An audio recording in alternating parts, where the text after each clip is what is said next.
കല്യാണം ആക്ച്വലി ഞങ്ങൾ പ്ലാൻ ചെയ്ത് 2021 2021 നവംബറിൽ കല്യാണം എന്നൊക്കെ രീതിയിലാണ് ഏറ്റവും ആദ്യം സംസാരിച്ച് വെക്കുന്നത്. നമ്മൾ പ്രേമിക്കുന്ന സമയത്ത് നമുക്ക് എല്ലാവർക്കും താല്പര്യം ഉണ്ടാവല്ലോ, എത്ര പെട്ടെന്ന് കല്യാണം കഴിക്കണം. അത് ആ സമയത്ത് നമുക്ക് തോന്നും, പ്രേമിക്കുന്ന ആ ഒരു ഇനീഷ്യൽ ടൈമിൽ. പിന്നീട് മാറും. അപ്പൊ ആദ്യത്തെ മൂച്ചിൽ എനിക്ക് തോന്നി പെട്ടെന്ന് കല്യാണം കഴിക്കാം. അങ്ങനെ ഞാൻ പറഞ്ഞ പോലെ 2021 പറഞ്ഞു. ആ സമയപ്പോഴത്തേക്ക് മനസ്സിലായി ഇപ്പൊ കല്യാണം കഴിക്കുന്ന പ്രായം എനിക്ക് ആയിട്ടില്ല, അല്ലെങ്കിൽ അതിനുള്ള സാമ്പത്തിക അവസ്ഥയും ചുറ്റുപാടൊന്നും എനിക്കില്ല, പിന്നീട് ആയിക്കോട്ടെ എന്ന് വിചാരിച്ച് അങ്ങനെ മാറ്റി വെക്കുന്നു. ഒടുവിൽ കല്യാണം കഴിക്കാന്നുള്ള രീതിയിൽ വീട്ടുകാരെല്ലാവരും സംസാരിച്ച് കല്യാണത്തിലേക്ക് എത്തിയ സമയത്ത് എന്റെ മനസ്സിൽ മോഹം ഉണ്ടാവുന്നു ബിഗ് ബോസിലേക്ക് പോകണം. അപ്പൊ രണ്ടും കൂടെ ഒരുമിച്ച് പറ്റില്ല, ഒരേ സ്ഥലത്ത് നടത്തുള്ളൂ. അപ്പോ ലിനുവിന്റെ പപ്പ എന്റെ ഏറ്റവും ആദ്യം പറഞ്ഞ കാര്യം, നമുക്ക് അങ്ങനെയാണെങ്കിൽ 2024 ഒരു ജാനുവരി മാസത്തിൽ കല്യാണം നടത്താം എന്ന് പറയാണ്.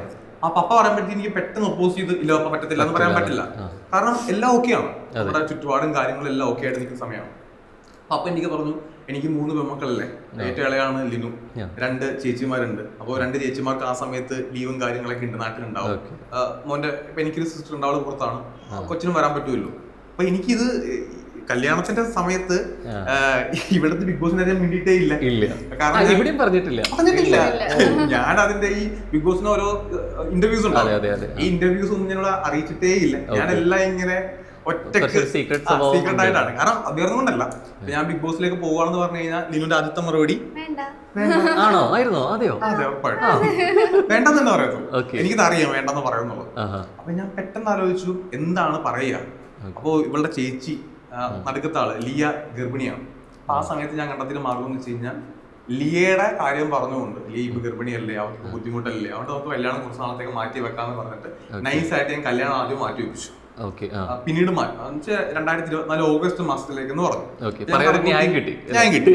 കാരണം അപ്പൊ ലിയ ഒരു കുട്ടിയാവും, ആ സമയമാകുമ്പോഴത്തേക്കും ഡേറ്റ് ഒക്കെ കഴിയും, ബിഗ് ബോസിൽ ഞാൻ ഇറങ്ങി വരികയും ചെയ്യും. അതാണ് ഞാൻ കാൽക്കുലേറ്റ് ചെയ്തത്.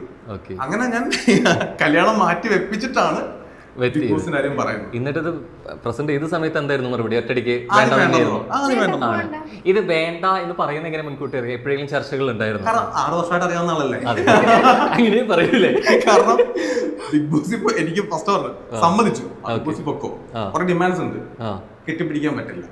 വീക്കെൻഡ്സിൽ ഓരോ പെണ്ണുങ്ങളും വരെ പുറത്താവും. ചിലപ്പോ നിങ്ങൾ ആദ്യം പുറത്താവുമായിരിക്കും, നിങ്ങളല്ല വേറെ ആരെങ്കിലും പുറത്താവുന്നെങ്കിലും, നിങ്ങൾ പുറത്തായെങ്കിലും ഒരാഴ്ച കൊണ്ട് ബന്ധം ഉണ്ടായെങ്കിൽ ലാസ്റ്റ് കെട്ടിപ്പിടിച്ച് കരയുമല്ലോ, പാടില്ല. ഒരു പെണ്ണിന്റെയും സങ്കടം കേൾക്കാൻ പാടില്ല. പിന്നെ സീസൺ 5 ഈ മടി കിടന്നൊക്കെ ഉറങ്ങുമായിരുന്നല്ലോ, അതുപോലെ മസാജ് ചെയ്യിപ്പിക്കരുത്, മടി കിടന്ന് ഉറങ്ങാൻ പാടില്ല, ഒരു പെണ്ണുമായിട്ട് കൂടുതൽ എടുക്കാൻ പാടില്ല, ഇങ്ങനെ കുറെ ഡിമാൻഡ്സ് ഉണ്ടായിരുന്നു എനിക്ക്. ഡിമാൻഡ്സ് എല്ലാം ഇത് ആക്ച്വലി ബിഗ് ബോസ് തരുന്ന കുറച്ച് പേഴ്സണുകൾ കൂടുതൽ കണ്ടീഷൻ റിയൽ ബിഗ് ബോസ്. ഇവള് പറയുന്ന കാര്യങ്ങളെല്ലാം അംഗീകരിച്ച് ഞാൻ പിന്നെ അത് സമ്മതം മൂടി. കാരണം സമ്മതം മൂടിന്റെ അകത്ത് കയറി കഴിഞ്ഞാൽ പിന്നെ വിളിച്ചിട്ട് താൻ തോന്നാൻ കാണിക്കുന്നത് ചോദിക്കാൻ പറ്റില്ല. ശരിക്കും ബിഗ് ബോസ് ഹൗസിനകത്തെ ക്യാമറയാണ് പേടിച്ചിരുന്നത്, പുറത്തിരുന്ന ലിനോന്റെ 2 കണ്ണുകളായിരുന്നു പേടിച്ചിരുന്നത്. Big ബോസിലെ 10 camera പേടിയുണ്ടായിരുന്നില്ല. ഞാൻ അവിടെ നിന്ന് സംസാരിക്കുമ്പോഴും അവിടെ ഇപ്പൊ ഫസ്റ്റ് വീക്ക് ചെന്നപ്പോഴത്തേക്ക് നമ്മൾ ഓരോ സംസാരം ഉണ്ടാവുമല്ലോ, ഒരാൾക്കാരുടെ കൂട്ടാവുമല്ലോ. അപ്പൊ ഞാൻ ഇപ്പൊ ഒരു പെങ്കൊച്ചെനിക്ക് വന്ന് ഷൈക്കാൻ തരുമ്പോഴത്തേക്കും ഞാൻ ഇങ്ങനെ ആലോചിക്കും ഇത് ലിനുവേണ്ട എന്തായിരിക്കും റിയാക്ഷൻ. അത് ഒറ്റ മൊമെന്റില് അവിടെയും ചിന്ത പോകും. ഏറ്റവും ആദ്യം അങ്ങനെ ഉണ്ടായിരുന്നു. ഞാൻ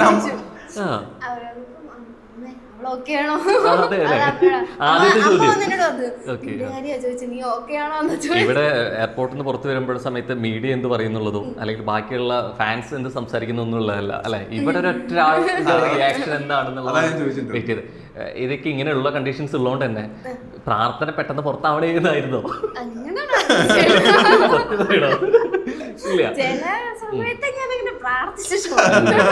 ഇത് എങ്ങനെ കൺവിൻസ് ചെയ്ത് എന്നിട്ട് ഞാൻ പിന്നെ പറഞ്ഞു, ഞാൻ ഇടക്കിടക്ക് ഓരോ ആഗ്രഹങ്ങൾ ഇങ്ങനെ പറയാറുണ്ട്. ഞങ്ങളൊരു 6 വർഷത്തെ പരിചയമുണ്ട്. ഓരോ സമയത്തും ഞാനിങ്ങനെ ഇപ്പോൾ ഏറ്റവും ആദ്യം ഞങ്ങൾ പരിചയപ്പെട്ട സമയത്ത് യൂട്യൂബോ വ്ളോഗിങ്ങോ ഒന്നും എനിക്ക് ഉണ്ടായിരുന്നില്ല. ഞാനൊരു ടീച്ചിങ് പ്രൊഫഷനിൽ, അപ്പൊ ടീച്ചറും അല്ല ആ സമയത്ത്, വേറൊരു പരിപാടി ചെയ്തുകൊണ്ടിരിക്കുക. ഫോർമൽ ലുക്കിൽ നടക്കുന്ന സമയം ഓപ്പണായിട്ട് പറയാം, MLM കമ്പനിയിലേക്ക് ഇങ്ങനെ വർക്ക് ചെയ്ത് പെട്ടെന്ന് കോടീശ്വരനാകാൻ വേണ്ടിയിട്ട് ആ പരിപാടി എനിക്ക്. അപ്പോ ആ സമയത്ത് അപ്പോ എനിക്ക് പറയാം, താൻ ആ ടീച്ചർ പണി നോക്കണോ, വെറുതെ താൻ ഈ പരിപാടി എന്നൊക്കെ എനിക്ക് വഴക്ക് വന്നിട്ടുണ്ട്. എന്നാലും ഞാനത് കുറച്ചായിട്ട് മുന്നോട്ട് പോയിക്കൊണ്ടിരിക്കുക. അത് കഴിഞ്ഞിട്ട് ഞാൻ പിന്നീട് ഞാൻ വന്നിട്ട് പറഞ്ഞൊരു ബിസിനസ് പ്ലാനിങ് എന്ന് പറയുന്നു, ഒന്നിൽ കൂടുതൽ പറഞ്ഞിട്ടുണ്ട്. അപ്പോൾ ആദ്യം തന്നെ അത് വേണ്ട പറ്റത്തില്ല, ഒരു മീൻ കച്ചവടം ഒരു ഭയങ്കര ഹൈ ലെവൽ മീൻ കച്ചവടമൊക്കെ ഞങ്ങൾ പ്ലാൻ ചെയ്തത്. പൊട്ടിപ്പോയി. അപ്പൊ എന്റെ തുടങ്ങി ഗംഭീരമായി. അത് ഓൺലൈനായിട്ട് സ്റ്റാർട്ട് ചെയ്തു. 2 മാസം കഴിഞ്ഞപ്പോഴത്തേക്കും ഓഫ്ലൈൻ ആയിട്ട് മറ്റേ നമ്മൾ വിരിച്ചിട്ട് മറ്റേ കിലോക്ക് 10 രീതിയിലേക്ക് വിൽക്കേണ്ട അവസ്ഥയൊക്കെ വന്നു. അപ്പം എന്നെ വഴക്ക് പറഞ്ഞിട്ടുണ്ട് ആ സമയത്ത്. തുടങ്ങി എന്ന് പറയുന്ന അതേ കോൺഫിഡൻസിലാണ് പറയുന്നത്, അത് പൊട്ടിപ്പോയി. അല്ല, ഞാനൊരു 6 ബിസിനസ്സോളം പൊട്ടിച്ച കഥയൊക്കെ അറിയാം. ശീലമായി പൊട്ടിച്ച് 6 വർഷത്തെ പ്രണയം, 6 ബിസിനസ് അറിയൂലോ. ഇതൊന്നും പോകത്തില്ല, നിർത്തിട്ട് പോയി. അല്ല, ഓൺലൈനായിട്ട് വലിയ സംഭവം, വലിയ ആപ്പൊക്കെ വെച്ച് തുടങ്ങിയ സംഭവം ഞാൻ ഇന്ന് അവിടെ തട്ടിട്ടത്. ആരും ചിന്തിക്കാത്ത രീതിയിലേക്കൊക്കെ അല്ലെ ഓൺലൈൻ പരിപാടികളിലൊക്കെ സാധ്യതകൾ ഉണ്ടായിരുന്നു. അത് എന്റെ കഴിവില്ലായ്മ കൊണ്ടാണ് അത് പരാജയപ്പെടുന്നത്. ആ പരിപാടി മോശമായോണ്ടല്ല, എനിക്ക് അതിനുള്ള കഴിവില്ലാത്തതുകൊണ്ടാണ്. അപ്പോ ഞാൻ ഓരോന്നിങ്ങനെ ഒന്ന് പറയും. ഇടയ്ക്ക് ഒരു ബിസിനസ് പറയും, പിന്നീട് ടീച്ചിങ് ഫീൽഡിന്റെ കാര്യം പറയും. അങ്ങനെ ഇപ്പൊ ഇതൊക്കെ അറിയാം. ഇപ്പൊ പറയുന്നുണ്ട് വേറൊരു കാര്യം. എന്താണ് പറയൂ? പുതിയ ഐഡിയ ആയിട്ട് ഞാൻ പറയുന്നുണ്ട്. ശരിക്കും മറ്റേ പുണ്യാണലിലെ ജയസൂര്യ നൈലോഷിയോട് പറഞ്ഞ പോലെ പറഞ്ഞിട്ടുണ്ട്, ഒന്നില്ലെങ്കിൽ അംബാനിയുടെ വൈഫ് ആവാ, ഇല്ലെങ്കിൽ ഒരു ശരിക്കും ഈ സ്റ്റേറ്റ്മെന്റ് വന്നിട്ടുണ്ട്. 2 ഓപ്ഷൻ.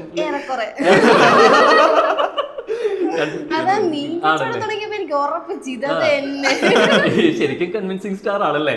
അയ്യോ, നല്ല കാര്യമായിട്ട് പറയൂ. അങ്ങനെ പോയതാ ബിബി വരെ ആണല്ലേ? ബിഗ് ബോസിൽ പോകുന്ന കാര്യം ഞാനിങ്ങനെ പറഞ്ഞു. ഞാൻ ബിഗ് ബോസിൽ പോകുന്നത് എനിക്ക് വേണ്ടിയിട്ടല്ല, നിനക്ക് വേണ്ടിയിട്ടാണ്. കാരണം ഞാൻ ബിഗ് ബോസിൽ ഇറങ്ങി കഴിയുമ്പോഴത്തേക്കും ഇപ്പോ നമ്മളിപ്പോ യൂട്യൂബിൽ ഇപ്പൊ വീഡിയോ ചെയ്യുക, ക്രൈം സ്റ്റോറീസ് മാത്രമായി ചെയ്യാം. ടിവിയിൽ ഇറങ്ങുന്ന നമുക്ക് ലൈഫ് സ്റ്റൈൽ വീഡിയോസ് ചെയ്യാം. നിനക്ക് കുറച്ച് ഫെയിം കിട്ടും, നിനക്ക് കുറച്ചുകൂടെ നല്ല രീതിയിലുള്ള സാമ്പത്തിക സുരക്ഷിത ഉണ്ടാവും, നമുക്ക് നല്ലത്. അങ്ങനെ ഞാൻ കുറെ മോഹന വാഗ്ദാനങ്ങളൊക്കെ ഇങ്ങനെ വിളമ്പി കൊടുത്തിട്ടുണ്ടായിരുന്നു. അങ്ങനെയൊക്കെ പറഞ്ഞാണ് ബിഗ് ബോസിനെ. പിന്നെ ഇവിടെ പറഞ്ഞ എല്ലാം ഞാൻ അംഗീകരിച്ചു. ആരെയും കെട്ടിപ്പിടിക്കില്ല, ആരുടെ പോയി നിൽക്കില്ല, പെമ്പിളായിട്ട് കൂട്ടുകൂടത്തില്ല. ഒരു എന്നെ സത്യമൊക്കെ ചെയ്യിപ്പിച്ചായിരുന്നു. പ്രേമം സ്ട്രാറ്റജി, ലവ് സ്ട്രാറ്റജി ആരെങ്കിലും ആയിട്ടൊക്കെ നടത്തി കഴിഞ്ഞാൽ അന്ന് ഞാൻ ഇൻസ്റ്റാഗ്രാമിൽ പോസ്റ്റ് ഇടും നിങ്ങളെ.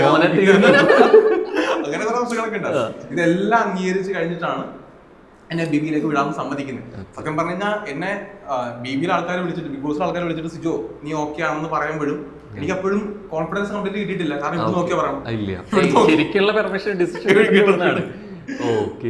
ഇത് ശരിക്കും ഈ അവിടെ സമയത്ത് നമുക്ക് അൺപ്രഡിക്റ്റബിൾ അല്ല. എപ്പോഴും നമ്മൾ ഇത് എങ്ങനെ മൂവ് ചെയ്യുന്നു, കൃത്യമായിട്ട് സ്ക്രിപ്റ്റ് ഇല്ലെങ്കിൽ പോലും സ്ട്രാറ്റജികൾ കുറെ കാര്യങ്ങളിൽ വരേണ്ടി വരും അല്ലെ?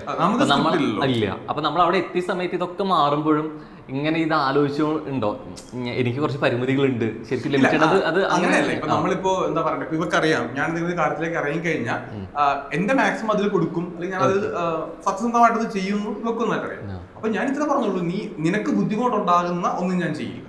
ആസ് എ എന്താ പറയുക ലവർ, അല്ലെങ്കിൽ നാളെ വൈഫ് ആവാൻ വേണ്ടി പോകുന്ന നിന്നെ മറന്നിട്ട് ഞാൻ അവിടെ ഒന്നും ചെയ്യില്ല. അല്ലാത്ത രീതിയിൽ ഞാൻ പെർഫോം ചെയ്യും. അപ്പൊ ഞാൻ പെർഫോം ചെയ്യുമ്പോഴാണെങ്കിൽ എനിക്ക് ഭയമില്ല. ഇത് എന്റെ മനസ്സിൽ അയ്യോ ലിനുവോടെ ഉണ്ടല്ലോ, ഇപ്പൊ ലിനുവിനൊരു ബുദ്ധിമുട്ടാകൂ എന്നുള്ളൊരു സംഭവം മാത്രമേ ഉള്ളൂ. അല്ലാണ്ട് ലിനു ഉള്ളത് കൊണ്ട് ഞാൻ ഇവിടെ ലിമിറ്റേഷൻസ് ഒന്നും തന്നെ ചെയ്തില്ല. ഈ കണ്ട ആൾ തന്നെയായിരുന്നു ശരിക്കും അവിടെ കണ്ടിട്ടുണ്ടായിരുന്നു? അതോ ഒരു മാസ്ക് ഉണ്ടായിരുന്നു? ഇല്ല, കാട്ടുതീ തന്നെയായിരുന്നു.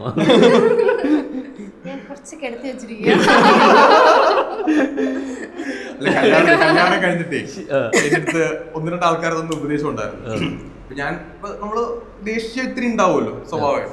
അപ്പൊ എന്റെ അടുത്ത് പറഞ്ഞു, കല്യാണം കഴിയുമ്പോഴത്തേക്കും ദേഷ്യം എപ്പോഴൊക്കെ വന്നാലും ശരി അപ്പോഴൊക്കെ ഭയങ്കരമായിട്ട് കൺട്രോൾ ചെയ്യണം എന്നിട്ട് ഇങ്ങനെ പലരും പറഞ്ഞു. അതുകൊണ്ട് കല്യാണം കഴിഞ്ഞിട്ട് ഞാൻ അങ്ങനെ വഴക്കുണ്ടാക്കാനേ പോയിട്ടില്ല. അപ്പൊ സത്യം പറഞ്ഞു കഴിഞ്ഞാൽ നമ്മുടെ ഉള്ളിലുണ്ടായിരുന്ന ആ ഒരു ദേഷ്യമൊക്കെ ഉണ്ടല്ലോ, കല്യാണം കഴിഞ്ഞപ്പോഴത്തേക്കും ഇവിടെ വന്നതുകൊണ്ട് പിന്നെ എനിക്ക് കുറയ്ക്കേണ്ട അവസ്ഥ. ശരിക്കും ഇൻട്രോയിൽ നമ്മൾ പറഞ്ഞു തുടങ്ങിയാലും അതിൻ്റെ ഉത്തരത്തിലെത്തിയില്ല. ശരിക്കും ഏറ്റവും റിസ്ക് ഉള്ളൊരു തീരുമാനം ഏതായിരുന്നു? ബിഗ് ബോസ് ആയിരുന്നു, വിവാഹമായിരുന്നു? അത് വിവാഹമായിരുന്നു. 100 ദിവസം കഴിഞ്ഞാൽ ഇത് 100 വർഷം. ഇത് തീരും, എപ്പോ തീരും, എങ്ങനെ തീരും? അവിടെ പോയി നമ്മൾ നിൽക്കുമ്പോഴേ വേറെ ഗുണങ്ങളുണ്ട്. ഓരോ ദിവസം നിൽക്കുമ്പോഴും ഇന്ന് കുറച്ച് കാശ് അക്കൗണ്ടിൽ കയറും. അപ്പൊ നമ്മൾ എന്ത് കാണിച്ചാലും കാശ് അക്കൗണ്ടിൽ കയറുള്ളൂ. കാശ് അക്കൗണ്ടിൽ നിന്ന് കാശ് പോയി ഭയങ്കര റിസ്ക്. ഇത് ഏറ്റവും ലഘുവായിട്ട് ഇങ്ങനെ നമ്മൾ വേറെ അല്ലെ പറയാൻ പറ്റില്ല. ഏറ്റവും നല്ലത് മറ്റേ അക്കൗണ്ടിൽ കാശ് കയറും.